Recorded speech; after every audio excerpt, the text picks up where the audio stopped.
Hello aspirants, welcome to India for IAS. ಕನ್ನಡದಲ್ಲಿ current affairs ಅನ್ನ ಪ್ರಸ್ತುತಿಪಡಿಸುವ ಸರಣಿಗೆ ನಿಮ್ಮೆಲ್ಲರಿಗೂ ಸ್ವಾಗತ. ನಾನು ಶಿವಲಿಂಗಯ್ಯ.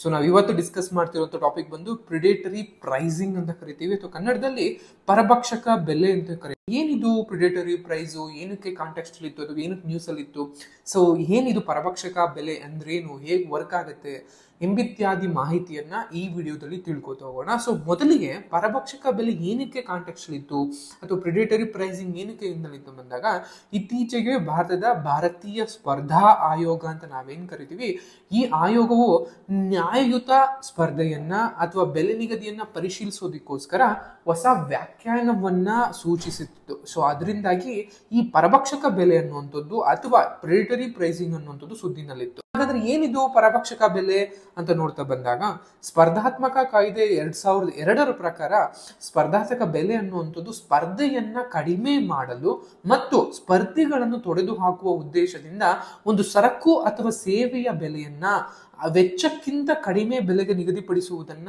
ಪರಭಕ್ಷಕ ಬೆಲೆ ಅಂತ ಕರೆಯಲಾಗುತ್ತದೆ ಅಂತ ಯೂಶಲಿ ಇದನ್ನ ಹೇಳ್ತಲಾಗುತ್ತೆ. ಸೊ ಪ್ರಿಡೇಟರಿ ಪ್ರೈಸಿಂಗ್ ಅಂತ ಹೇಳ್ತಾ ಬಂದ್ರೆ, ಅಥವಾ ಕಾಮನ್ ವರ್ಡ್ ಅಲ್ಲಿ ಹೇಳ್ತಾ ಬಂದಾಗ, ನಾವು ಎಷ್ಟು ಮಾಡೋದಿಕ್ಕೆ, ಒಂದು ಪ್ರಾಡಕ್ಟ್ ಅನ್ನ ತಯಾರು ಮಾಡೋದಿಕ್ಕೆ ಎಷ್ಟು ವೆಚ್ಚ ತಗುಲಿರುತ್ತೋ ಆ ವೆಚ್ಚಕ್ಕಿಂತ ಕಡಿಮೆ ಬೆಲೆಯನ್ನ ನಿಗದಿಪಡಿಸುವ ಮೂಲಕ ಮಾರುಕಟ್ಟೆಯಲ್ಲಿರುವಂತಹ ಏನು ಪೈಪೋಟಿ ಏನಿರುತ್ತೆ, ಸ್ಪರ್ಧೆದಾರರು ಯಾರು ಇರ್ತಾರೆ ಅಥವಾ ಕಾಂಪಿಟೇಟರ್ಸ್ ಯಾರು ಇರ್ತಾರೆ, ಅವರನ್ನ ತೊಡೆದು ಹಾಕುವಂತಹ, ಅವರನ್ನ ಆ ಒಂದು ಸ್ಪರ್ಧೆಯಿಂದ ಹಿಂದೆ ತೆಗೆದುಕೊಳ್ಳುವಂತೆ ಮಾಡುವಂತಹ ಒಂದು ಉದ್ದೇಶದ ಒಂದು ಬೆಲೆಯೇ ಪರಭಕ್ಷಕ ಬೆಲೆ ಅಥವಾ ಪ್ರೆಡೇಟರಿ ಪ್ರೈಸಿಂಗ್ ಅಂತ ಕರೆಯಲಾಗುತ್ತೆ.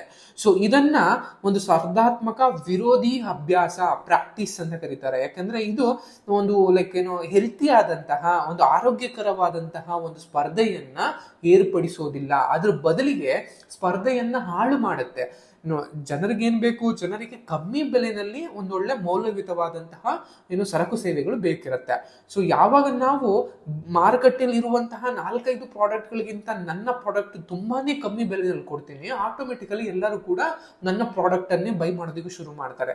ಅದು ಆಟೋಮೆಟಿಕಲಿ ನಮ್ಮ ಕಾಂಪಿಟೇಟರ್ಸ್ ಯಾರಿರ್ತಾರೆ ಅವರ ಒಂದು ಎಕನಾಮಿಕ್ ಒಂದು ಫಿನಾನ್ಷಿಯಲ್ ಕಂಡೀಷನ್ಸ್ ಮೇಲೆ, ಅಥವಾ ಅವರು ಒಂದು ಹಣಕಾಸಿನ ಒಂದು ವ್ಯವಹಾರದ ಮೇಲೆ ತುಂಬಾ ಭಾರಿ ಹೊಡೆತವನ್ನ ಬೀಳುತ್ತೆ. ಆ ನಷ್ಟವನ್ನ ತಡೆಯೋದಕ್ಕಾಗದಲ್ಲೇ ಅವರು ತಮ್ಮ ವ್ಯಾಪಾರ ವಹಿವಾಟುವನ್ನ ಕ್ಲೋಸ್ ಮಾಡ್ಕೊಂಡು ಮುಚ್ಕೊಂಡು ಹೋಗ್ತಾರೆ.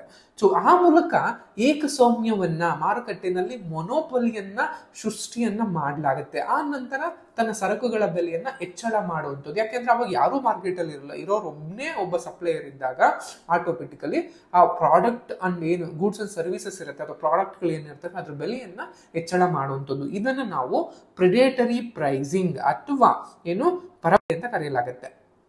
ಇವನ್ ನೀವು ಇಲ್ಲಿ ನೋಡ್ತಾ ಬಂದಾಗಲೂ ಕೂಡ it's illegal act of setting prices low and attempt to eliminate the competitions. ಅಂದ್ರೆ ಸ್ಪರ್ಧೆಯನ್ನ ನೀನು ಹಾಳು ಮಾಡೋದಕ್ಕೋಸ್ಕರ, ಸ್ಪರ್ಧೆಯನ್ನ ನಾಶ ಮಾಡೋದಕ್ಕೋಸ್ಕರನೇ ಈ ಒಂದು ಪ್ರೈಸ್ ಅನ್ನ ಮಾಡಲಾಗುತ್ತೆ. ಸೊ ಇದನ್ನ ಆಂಟಿ ಟ್ರಸ್ಟ್ ಲಾ ಅಂತ ಕರಿತೀವಿ, ಅಥವಾ it makes markets more vulnerable to the monopoly. ನಾನು ಹೇಳಿದಾಗಲೇ ಇರೋಬರೋ ಎಲ್ಲಾ ಸ್ಪರ್ಧೆದಾರರು ಅಥವಾ ಇರೋಬರೋ ಎಲ್ಲಾ ಪೈಪೋಟಿದಾರರು ಏನಿರ್ತಾರೆ, ಕಾಂಪಿಟೇಟರ್ಸ್ ಇರ್ತಾರೆ, ಎಲ್ಲರೂ ಕೂಡ ನಷ್ಟವನ್ನ ಅನುಭವಿಸಿ ತಮ್ಮ ಸ್ಪರ್ಧೆಯಿಂದ ಹಿಂತೆಗೆದ ಮೇಲೆ ಇರೋನೊಬ್ಬನೇ ಇರೋದ್ರಿಂದಾಗಿ ಆತ ಮೊನೋಪಲಿಯನ್ನ ಅಥವಾ ಏಕಸ್ವಾಮ್ಯವನ್ನ ಶುರು ಮಾಡಲಾಗತ್ತೆ.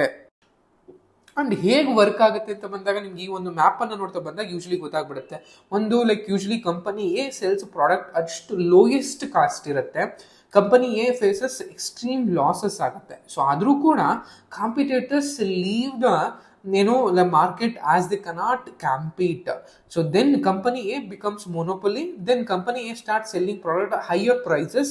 Company A recovers losses and makes significant profit ಅಂತ ಕರಿತೀವಿ. ಸೊ ನಿಮ್ಗೆ ಅವಾಗಲೇ ಹೇಳಿದಾಗ ಇದನ್ನ ಮ್ಯಾಪ್ ವೈಸ್ ಕೊಟ್ಟಿದ್ದಾನೆ ಅಷ್ಟೇ. ಮೊದಲಿಗೆ ಒಂದು ಪ್ರಾಡಕ್ಟ್ ಏನ್ ಮಾಡುತ್ತೆ, ಫಾರ್ ಎಕ್ಸಾಂಪಲ್ ಅರವಿಂದ್ ಕಂಪನಿ ಅಂತ ಅನ್ಕೊಳ್ಳಿ, ಅರವಿಂದ್ ಲಿಮಿಟೆಡ್ ಪ್ರೈವೇಟ್ ಲಿಮಿಟೆಡ್ ಅಂತ ಅನ್ಕೊಳ್ಳೋಣ. ಅರವಿಂದ್ ಪ್ರೈವೇಟ್ ಲಿಮಿಟೆಡ್ ಏನ್ ಮಾಡುತ್ತೆ, ಮಾರುಕಟ್ಟೆನಲ್ಲಿ ಇರುವಂತಹ ಒಂದು ಫಾರ್ ಎಕ್ಸಾಂಪಲ್ ಒಂದು ಸೇವೆಯನ್ನ ಅಥವಾ ಒಂದು ಸರಕನ್ನ ಯೂಶಲಿ ಸೆಲ್ ಮಾಡ್ತಾ ಇರ್ತಾರೆ. ಸೊ ಏನ್ ಮಾರುಕಟ್ಟೆಯಲ್ಲಿ ಇರೋ ಬೆಲೆಗಿಂತ ತುಂಬಾನೇ ಕಮ್ಮಿ ಬೆಲೆಗೆ ಮಾರಾಟ ಮಾಡ್ಲಾಗುತ್ತೆ 2ನೇ ಸ್ಟೇಜ್ ಅಲ್ಲಿ. ಅವಾಗ ಮಾಡೋದ್ರ ಮೂಲಕ ತುಂಬಾನೇ ಲಾಸ್ ಆಗುತ್ತೆ. ಆದ್ರೂ ಕೂಡ ಆ ಮಾರಾಟ ಮಾಡೋದ್ರಿಂದಾಗಿ ಕಮ್ಮಿ ಬೆಲೆ ಇಟ್ಟಿರೋದ್ರಿಂದಾಗಿ ತುಂಬಾನೇ ಕಸ್ಟಮರ್ಸ್ ಅವರ ಪ್ರಾಡಕ್ಟ್ ಅನ್ನ ತೆಗೆದುಕೊಳ್ತಾ ಬರ್ತಾರೆ. ಬೇರೆ ಯಾವುದೇ ಪ್ರಾಡಕ್ಟ್ ಗಳನ್ನು ಅವರು ಬೈ ಮಾಡೋದಿಲ್ಲ. ಇದರ ಪರಿಣಾಮವಾಗಿ ಕಾಂಪಿಟೇಟರ್ಸ್ ಏನೇನಿರ್ತಾರೆ ಅಂದ್ರೆ ಪೈಪೋಟಿದಾರರು ಏನೇನಿರ್ತಾರೆ ಅವರೆಲ್ಲ ಮೂರನೇ ಹಂತದಲ್ಲಿ ಅವರೆಲ್ಲರೂ ಕೂಡ ಮಾರುಕಟ್ಟೆಯಿಂದ ಅಥವಾ ಆ ಸ್ಪರ್ಧೆಯಿಂದ ತೆಗೆದುಕೊಳ್ತಾರೆ. ಆ ನಂತರದಲ್ಲಿ ಕಂಪನಿ 4ನೇ ಸ್ಟೇಜ್ ಅಲ್ಲಿ ಅದು ಮೊನೋಪಲಿಯನ್ನ ಏಕಸ್ವಾಮ್ಯವನ್ನ ಉಂಟು ಮಾಡುತ್ತೆ. ಆ ಏಕಸ್ವಾಮ್ಯದಿಂದಾಗಿ ಏನ್ ಮಾಡುತ್ತೆ, ನೆಕ್ಸ್ಟ್ ಮಾರ್ಕೆಟ್ ಅಲ್ಲಿ ಯಾರು ಇಲ್ದಲಿರೋದ್ರಿಂದಾಗಿ 5ನೇ ಇದರಲ್ಲಿ ಆ ಸರಕು ಸೇವೆಗಳ ಬೆಲೆಯನ್ನ ಹೆಚ್ಚಳ ಮಾಡುತ್ತೆ. ಸೊ ಹೆಚ್ಚಳ ಮಾಡೋದ್ರಿಂದಾಗಿ ಅತಿ ಹೆಚ್ಚು ಲಾಭವನ್ನ ಹಿಂದೆ ಏನೆಲ್ಲ ನಷ್ಟ ಆಗಿತ್ತು ಅದೆಲ್ಲವನ್ನು ಕೂಡ ಯೂಶಲಿ ಈ ಒಂದು ಹಂತದಲ್ಲಿ ಲಾಭವನ್ನ ಪಡ್ಕೊಳ್ತಾ ಬರ್ತಾರೆ. ಇದು ಹೀಗೆ ಪ್ರಿಡೇಟರಿ ಪ್ರೈಸಿಂಗ್ ವರ್ಕ್ ಆಗುತ್ತೆ ನೋಡ್ತಾ ಬಂದಿರಬೇಕು. ಇದ್ರ ಜೊತೆಗೆ ಯಾವ ಒಂದು ಈ ಕೆಳಗಿನ 3 ಷರತ್ತುಗಳನ್ನ ಪೂರೈಸಬೇಕು. ಒಂದು ಪ್ರೈಸಿಂಗ್ ಅನ್ನ, ಒಂದು ಬೆಲೆ ನಿಗದಿಯನ್ನ ಏನೋ ನಾವು ಪ್ರಿಡೇಟರಿ ಪ್ರೈಸಿಂಗ್ ಅಥವಾ ಪರಭಕ್ಷಕ ಬೆಲೆ ಅಂತ ಕರಿಬೇಕು ಅಂತ ಅಂದ್ರೆ ಅದು ಒಂದು ಪ್ರಬಲವಾದಂತಹ ಮಾರುಕಟ್ಟೆ ಸ್ಥಾನವನ್ನು ಹೊಂದಿರಬೇಕಾಗತ್ತೆ ಆ ಸಂಸ್ಥೆ. ಮತ್ತು ವೆಚ್ಚಕ್ಕಿಂತ ಅಂದ್ರೆ ನಾವು ಒಂದು ಪ್ರಾಡಕ್ಟ್ ಅನ್ನ ತಯಾರು ಮಾಡಕ್ಕೆ ಎಷ್ಟು ವೆಚ್ಚವನ್ನ ಮಾಡಿರ್ತೀವಿ ಆ ವೆಚ್ಚಕ್ಕಿಂತ ಕಡಿಮೆ ಬೆಲೆಯನ್ನ ನಿಗದಿ ಮಾಡಬೇಕಾಗಿರುತ್ತೆ. ಅದ್ರ ಜೊತೆಗೆ ಸ್ಪರ್ಧೆಯನ್ನ ತೊಡೆದು ಹಾಕುವಂತಹ, ಸ್ಪರ್ಧೆಯನ್ನ ಹಾಳು ಮಾಡುವಂತಹ ಒಂದು ಉದ್ದೇಶವನ್ನ ಹೊಂದಿದ್ರೆ ಬೆಲೆಯನ್ನ ನಾವೇನಂತೀವಿ ಪರಭಕ್ಷಕ ಬೆಲೆ ಅಥವಾ ಪ್ರಿಡೇಟರಿ ಪ್ರೈಸಿಂಗ್ ಅಂತ ಕರಿತೀವಿ. ಈ ಪ್ರಿಡೇಟರಿ ಪ್ರೈಸಿಂಗ್ ಗೆ ಸಂಬಂಧಪಟ್ಟ ಹಾಗೆ ಈ ಭಾರತದ ಸ್ಪರ್ಧಾ ಆಯೋಗ ಅನ್ನುವಂಥದ್ದು ಅಥವಾ ಈ ಒಂದು ಆಯೋಗವು, ಈ ಒಂದು ಸಮಿತಿಯು ಯೂಶಲಿ ನಮಗೆ ಒಂದಷ್ಟು ಒಂದು ಡೆಫಿನೇಷನ್ ಗಳನ್ನ, ವ್ಯಾಖ್ಯಾನಗಳನ್ನು ಹೊಸದಾಗಿ ಸೂಚಿಸಿದೆ. ಸೊ ಅದರಿಂದಾಗಿ ಸುದ್ದಿನಲ್ಲಿತ್ತು. ಸೊ ಹಾಗಿದ್ರೆ ಏನಿದು ಭಾರತದ ಸ್ಪರ್ಧಾ ಆಯೋಗ ಅಂತ ಅಂದ್ರೆ ಏನು ಅಂತ ನೋಡ್ತಾ ಬಂದಾಗ ಮೊದಲಿಗೆ ಈ ಸ್ಪರ್ಧಾ ಆಯೋಗ ಅನ್ನುವಂಥದ್ದು ಕಾರ್ಪೊರೇಟ್ ವ್ಯವಹಾರ ಸಚಿವಾಲಯ ಅಂತ ನಾವೇನ್ ಕರಿತೀವಿ, ಈ ಸಚಿವಾಲಯದಲ್ಲಿ ಕಾರ್ಯನಿರ್ವಹಿಸುವಂತಹ ಅಥವಾ ಈ ಸಚಿವಾಲಯದ ಅಡಿನಲ್ಲಿ ಕಾರ್ಯನಿರ್ವಹಿಸುವಂತಹ ಶಾಸನಬದ್ಧ ಅರೆ ನ್ಯಾಯಾಂಗ ಸಂಸ್ಥೆ ಆಗಿರುತ್ತೆ ಅನ್ನೋ ನಿಮ್ಗೆಲ್ಲ ಗೊತ್ತಿರಬೇಕಾಗತ್ತೆ. ಮುಖ್ಯವಾಗಿ ಕಾರ್ಪೊರೇಟ್ ವ್ಯವಹಾರ ಸಚಿವಾಲಯದ ಅಂಡರ್ ಕೆಲಸ ಮಾಡುತ್ತೆ.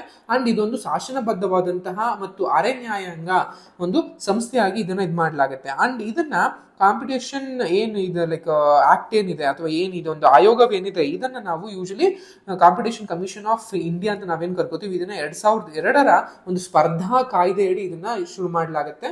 ಅಂಡ್ ಎಫೆಕ್ಟಿವ್ ಆಗಿ ಅಕ್ಟೋಬರ್ 14, 2003 ಇದು ನಮಗೆ ಏನು ಕಾರ್ಯವನ್ನು ಶುರು ಮಾಡುತ್ತೆ.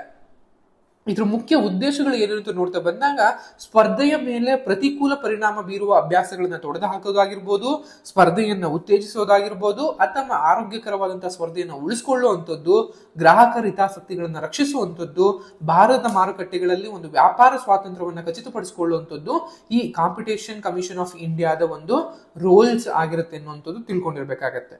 ಸೊ ಏನು ನಮ್ಮ ಪ್ರೆಡಿಟರಿ ಪ್ರೈಸಿಂಗ್, ಪರಭಕ್ಷಕ ಬೆಲೆಗೆ ಸಂಬಂಧಪಟ್ಟಂತ ಮಾಹಿತಿ ಮತ್ತು ಭಾರತದ ಸ್ಪರ್ಧಾ ಆಯೋಗ ಅಥವಾ ಕಾಂಪಿಟೇಷನ್ ಕಮಿಷನ್ ಆಫ್ ಇಂಡಿಯಾಗೆ ಸಂಬಂಧಪಟ್ಟಂತ ಮಾಹಿತಿ, ಈ ಮಾಹಿತಿ ನಿಮ್ಗೆಲ್ಲ ಎಷ್ಟಾಗುತ್ತೆ ಅಂತ ಭಾವಿಸ್ತಾ ಈ ವಿಡಿಯೋ ನಿಮಗೆ ಎಂಡ್ ಮಾಡ್ತಾ ಇದ್ದೀನಿ. Thank you.